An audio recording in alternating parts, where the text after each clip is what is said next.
Muy buenas tardes. Dios les bendiga, mis amados hermanos de la Iglesia Alianza Cristiana y Misionera de Cartamal, de Venezuela y de todo el mundo entero, donde la Alianza Cristiana y Misionera hace vida. Estamos agradecidos inmensamente con el Señor que nos da la oportunidad de poder nuevamente estar delante de su presencia aquí en este día que el Señor escogió, un nuevo domingo, primer día de la semana, para compartir con ustedes la verdad de la palabra de Dios. Quisiera extender mis felicitaciones en este día a cada uno de los niños de nuestra amada iglesia, niños y niñas, los más pequeños de la casa, todos los niños y niñas de nuestra amada iglesia. Muchos saludos, abrazos y felicitaciones en su día de parte de la familia pastoral. Igualmente todos los niños de nuestra iglesia en Venezuela y alrededor del mundo. También a nuestros amados niños de otras iglesias o denominaciones, igualmente a los niños de nuestra comunidad, a los niños de nuestra familia, todo en general. Los niños son herencia del Señor, dice su palabra. Y en esta tarde quiero, antes de comenzar con esta introducción de la prédica de esta tarde, quiero orar, darle gracias al Señor por este día y por supuesto darle gracias al Señor por cada uno de nuestros pequeños. Amén. Vamos a orar. Padre maravilloso, en esta tarde estamos delante de tu presencia, alabándote y glorificándote, agradeciéndote por tu amor y tu bondad, agradeciéndote, Señor, porque tu infinitas misericordias son nuevas cada mañana.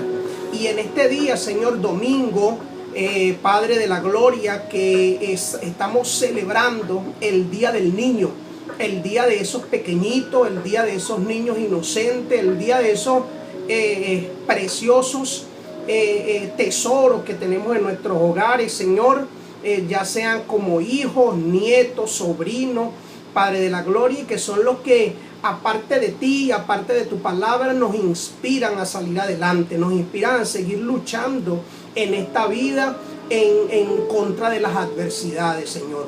Padre, gracias por cada uno de ellos. En esta tarde quiero, Señor, hacer mención también de ellos en esta prédica, Señor, en esta reflexión que va hacia tu iglesia.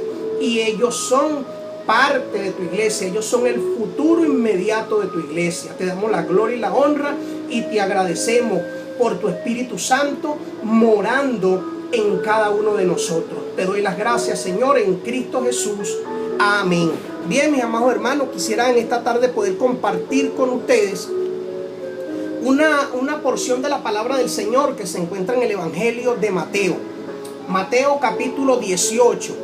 Y por cuestiones de tiempo y por cuestiones de que estamos haciendo esta prédica grabada, vamos a estar leyendo solamente los primeros 4 versículos, o los primeros 5 versículos de este capítulo 18 del Evangelio de Mateo. Pero me gustaría, hermano, usted que está escuchando esta prédica, que tenga su Biblia a la mano, porque vamos a hacer énfasis de muchos versículos más, de todo el capítulo 18 de Mateo, que tiene 35 versículos. Entonces vamos a estar nombrando algunos otros versículos, y para que usted pueda, cuando la vaya a oír, sentarse en su casa con su Biblia en la mano y tomar nota, si es posible su cuaderno y su lápiz, tomar nota de esta prédica. Dice la palabra del Señor, los 5 primeros versículos del Evangelio según San Mateo, en su capítulo 18. Dice: en aquella misma ocasión se acercaron a Jesús los discípulos y le preguntaron: ¿quién es el más importante en el reino de los cielos? Jesús llamó a un niño y lo puso en medio de ellos y dijo: os aseguro que si no cambiáis y os volvéis como niños, no entraréis en el reino de los cielos. Mas el más importante en el reino de los cielos es aquel que se humilla y se vuelve como este niño. Y el que recibe en mi nombre a un niño como este, a mí me recibe. Bien, hermano, les recuerdo también o les aclaro que esta versión que estoy leyendo, que estoy utilizando, no es la Reina Valera, sino la versión Dios habla hoy, para que sea un poco más entendible las palabras acá. Quisiera, hermano, poder comenzar a manera de introducción, de que ustedes conocieran un poco cuál es el propósito del Evangelio de Mateo. Ustedes saben que Mateo fue, antes de su conversión, antes del llamado del Señor, fue un recaudador de impuestos o un publicano. Y esta profesión de Mateo en su tiempo estaba considerada como una de las profesiones más, si pudiéramos decirlo, estaba en contra del pueblo judío. Los judíos aborrecían a estas personas porque eran los que estaban encargados de cobrar los impuestos a ellos para pagárselo a Roma. Entonces eran despreciados por muchos judíos. Entonces, hermano, Mateo, después de su conversión, que escribe este evangelio, él hace el énfasis en su estrecha relación como un judío. Él hace el énfasis de quererle mostrar a los judíos a Jesús como el Mesías. Él hace énfasis muchas veces en Cristo como ese Mesías y lo presenta como el Rey. Y les habla a los judíos acerca de el reino de los cielos, mientras que Marcos y Lucas y el mismo Juan hablan acerca del reino de Dios. Mateo les llama el reino de los cielos, porque para los judíos era muy difícil entender que cualquier otro pudiera llegar al reino de los cielos más que ellos. Entonces, el propósito del Evangelio de Mateo es hacerle entender a ellos que Jesús es el Rey de ese reino que Él va a establecer, o ya está establecido espiritualmente en estos momentos, pero que en un futuro va a establecer literalmente con su pueblo, con su iglesia.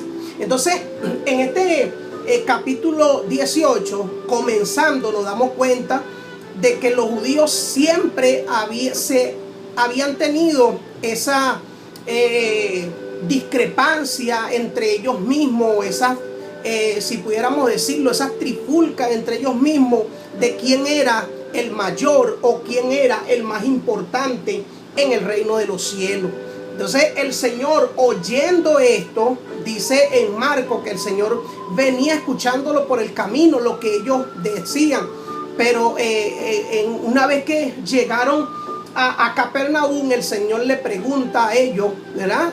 Lo narra Marcos, de qué era lo que estaban hablando. Y Mateo aquí en el capítulo 18 nos dice que en aquella misma ocasión los discípulos se le acercaron y le preguntaron al Señor que quién era el más importante o el más grande en el reino de los cielos.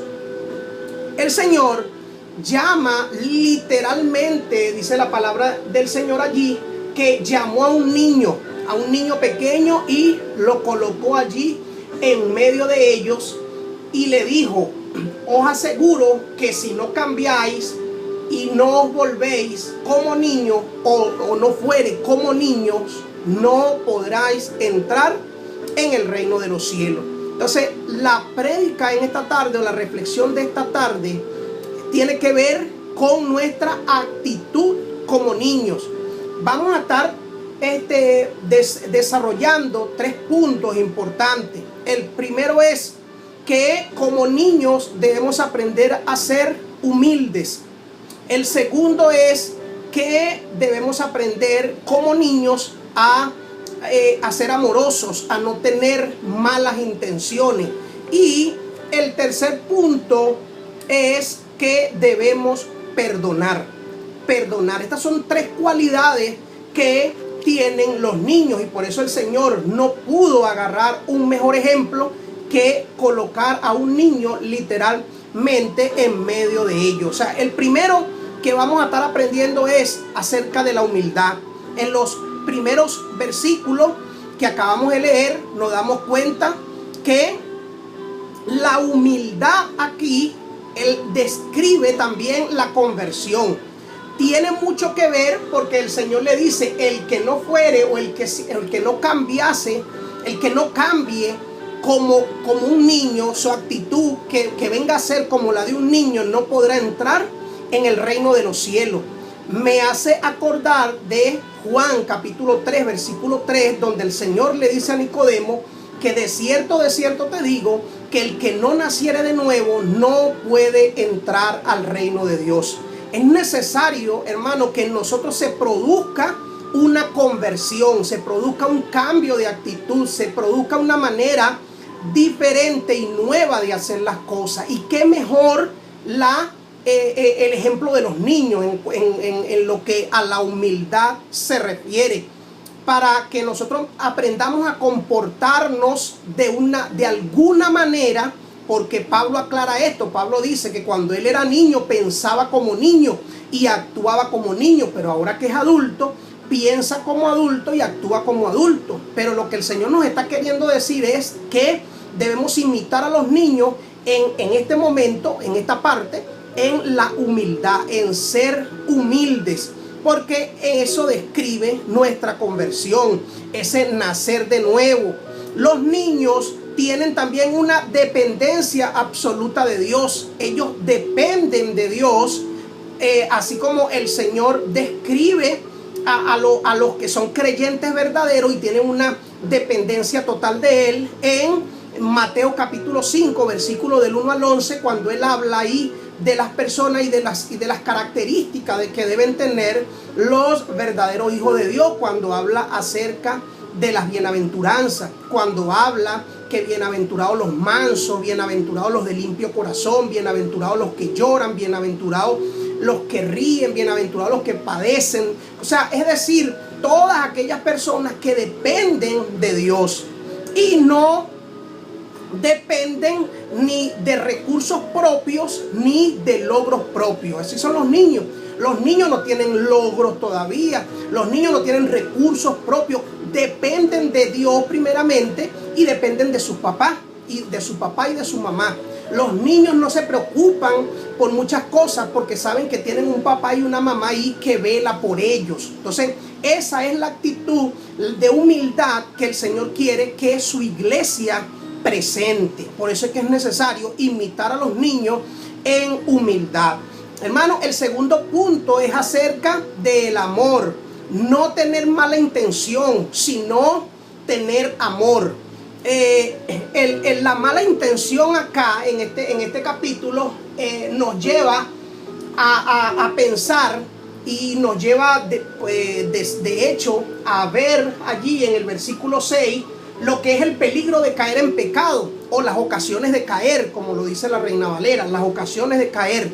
Cuando andamos, hermanos, en malas intenciones, nos convertimos en tropezaderos, nos convertimos en piedra de tropiezo para nuestros hermanos y para otras personas también. Nos convertimos incluso hasta en piedra de tropiezo para el avance del reino de Dios en esta tierra. Entonces vemos de los versículos 6 al 9 que sabemos que el mundo obviamente será juzgado por la manera de actuar de ellos. Ellos sí son malintencionados y andan con maldades y haciendo caer y tropezar a muchas personas. Pero dice también que hay de aquel por el cual el tropiezo viene. Y refiriéndose al creyente, hay de aquel creyente que haga tropezar o que sea tropiezo a sus hermanos, ¿verdad? Mejor prácticamente le sería no haber nacido, como explica el Señor ahí. Entonces, el que es tropiezo para sus hermanos. Quisiera leer Romanos. Vamos a estar leyendo rápidamente acá Romanos capítulo 14 que el apóstol Pablo habla muy bien aquí de eso. Romanos capítulo 14, versículo 13, fíjense lo que dice. Así que ya no nos juzguemos más los unos a los otros, sino más bien decidid no poner tropiezo u ocasión de caer al hermano. Eso es lo que debemos decidir, hermano. No poner tropiezo ni ocasiones de caer a nuestros hermanos. Y sigue diciendo en el versículo 19, dice, así que sigamos lo que contribuye a la paz y a la mutua edificación. A la paz y a la mutua edificación. Eso es lo que debemos imitar de los niños. Esa paz y esa mutua edificación los unos a los otros. Y también en el capítulo 15 de Romanos, en el versículo 2, dice, cada uno de nosotros agrade a su prójimo en lo que es bueno para edificación.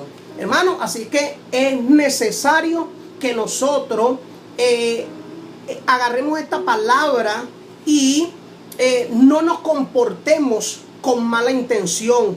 No seamos menospreciadores de los hermanos, porque el menosprecio o el desprecio, eso trae extravío, es causa de extravío para nuestros hermanos. Y eso es lo que dice del versículo 10 al 14, cuando en ese mismo capítulo 18 de Mateo nos conseguimos como la parábola de la oveja perdida. Hermanos, tenemos que entender que todo esto es un solo contexto, y el Señor está hablando desde el versículo 1 hasta el último versículo, refiriéndose a lo que Él quiere dar aquí como esa enseñanza principal, que es el propósito aquí es que el creyente sea como un niño, se comporte como un niño. El verdadero creyente sea capaz de perdonar, de amar y de mostrar humildad. Entonces vemos, como les seguía diciendo, que el menosprecio causa extravío en la vida de los creyentes. Causa ese extravío espiritual, esa devastación espiritual. No es que el verdadero hijo de Dios no se pierde, hermano. El verdadero hijo de Dios no se pierde. Y podemos verlo eso en Juan 10, versículo 28, donde el Señor dice que nadie los arrebatará de mi mano. Yo le daré vida eterna a mis hijos, a mi pueblo, a mis ovejas, y nadie las arrebatará de mi mano. Pero un extravío, un breve extravío por una mala enseñanza, por un mal gesto, por una mala palabra de cualquier otro hermano, puede producir una devastación espiritual, es decir, un enfriamiento espiritual en la vida de un hermano que sea débil en la fe. De esto es lo que está hablando el Señor acá. Y un tercer punto que quiero enfocar, y creo que es uno de los más importantes de todo, es el perdonar. Hermano, ¿cómo nos cuesta perdonar? ¿Cómo nos cuesta perdonar? Decimos que hemos perdonado, pero en realidad, hermano, no hemos perdonado del todo.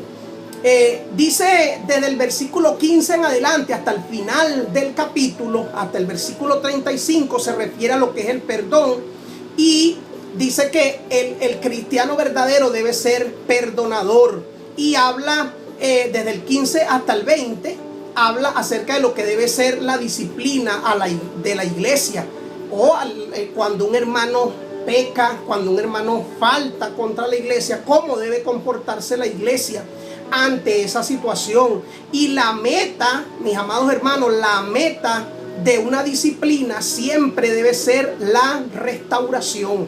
La restauración. Los hijos de Dios deben preocuparse por la restauración del hermano y de la hermana que faltó. ¿Por qué? Porque si, como dice el versículo, si hemos ganado a nuestro hermano, entonces tendremos éxito. El verdadero éxito es que el hermano aprenda a reconocer su falta. Allí hemos ganado a nuestro hermano. Entonces también da una serie de pasos aquí desde este versículo 15 en adelante, que vendría siendo el primer paso, reprenderle en privado, con amor, sabiendo que es nuestro hermano, reprenderle en privado.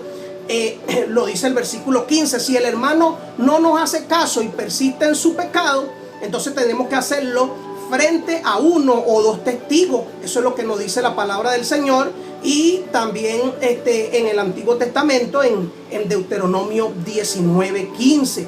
Si el hermano persiste en seguir en su misma actitud negativa, entonces vamos como hermanos en la fe, amorosos, maduros, comunicarlos a la iglesia. La iglesia, teniendo madurez y amor, debe buscar amorosamente la reconciliación.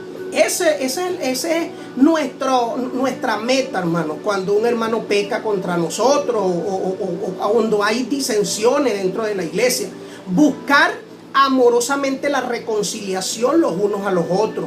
Si el hermano pecador persiste una vez más en su pecado, entonces el hermano será apartado de la comunión de la iglesia. ¿Por qué? Porque ya el hermano es una influencia nociva para la iglesia. Entonces es ahí donde el hermano queda excluido. Pero no es que quede excluido, hermano, que se va a votar, que se va a excomulgar, como hacen algunas sectas, o como hacen algunos de otras religiones. No. La iglesia verdadera no excomulga. La iglesia verdadera, hermano, debe practicar el amor. Este hermano será considerado como un candidato al evangelismo. O sea, o esta persona, porque prácticamente ya bíblicamente no deberíamos llamarlo hermano, porque incita en su pecado, ¿verdad? La Biblia aquí dice, tenlo por gentil o publicano. Entonces era el desprecio que le tenían los judíos a esos recaudadores de impuestos, ¿verdad? Entonces no es que nosotros lo vamos a despreciar, pero sí lo vamos a tener como un inconverso, alguien que no ha nacido de nuevo, alguien que no ha conocido verdaderamente el amor de Dios. ¿Por qué? Porque es una persona que está dentro de la iglesia causando problemas y tropiezos y haciendo tropezar a los demás. Entonces, hermano, aún así hay que tratarlo con amor, con amor. No es que se va a excomulgar, sino que se va a tener considerado como un candidato a volver a evangelizar para ver si el Señor hace la obra en él y puede nacer de nuevo y convertirse en un cristiano verdadero. Hermano, vemos entonces desde el versículo 20 en adelante, vamos a buscarlo rápidamente acá, que lo tengo por aquí. Desde el versículo 18 en adelante, donde dice: os aseguro que todo lo que atéis en este mundo también quedará atado en el cielo. Hermano, allí en ese contexto se está refiriendo a lo que es la disciplina que se debe tomar con el hermano que estamos hablando, ¿verdad? Esto acá se refiere en su contexto, atar en su contexto es la autoridad que Dios ha dado para tomar esas decisiones, estar de acuerdo los que van a estar allí tomando las decisiones, qué se va a hacer con ese dicho hermano en esta parte de la disciplina de la iglesia. Entonces donde dice yo estaré en medio de ellos, entonces ese acuerdo, esa autoridad va a traer también la presencia del Señor. El Señor va a estar allí con ellos. Hermano, esto no tiene nada que ver con atar y desatar demonios y nada de esto. Esto no tiene nada que ver con esto. De hecho, el versículo del capítulo 18, usted no ve nada de demonios por ningún lado. Estos son falsas doctrinas y enseñanzas que se ha sacado, pero no sabemos de dónde la sacaron, porque de aquí en la Biblia no está. Esto no tiene nada que ver con que el Señor va a atar y a desatar a Satanás, ¿verdad? Ya en el milenio, eso está bien lejos por allá en el Apocalipsis, pero mucha gente, no, que ato y desato. No, hermano, esto no tiene nada que ver con esto. Esto se refiere a la autoridad que Dios da a la iglesia para tomar decisiones con respecto a la disciplina de la iglesia, sobre todo a los líderes de la iglesia, hermano. Y vemos también desde el versículo 21 hasta el 35 lo que es el perdón, el perdonar.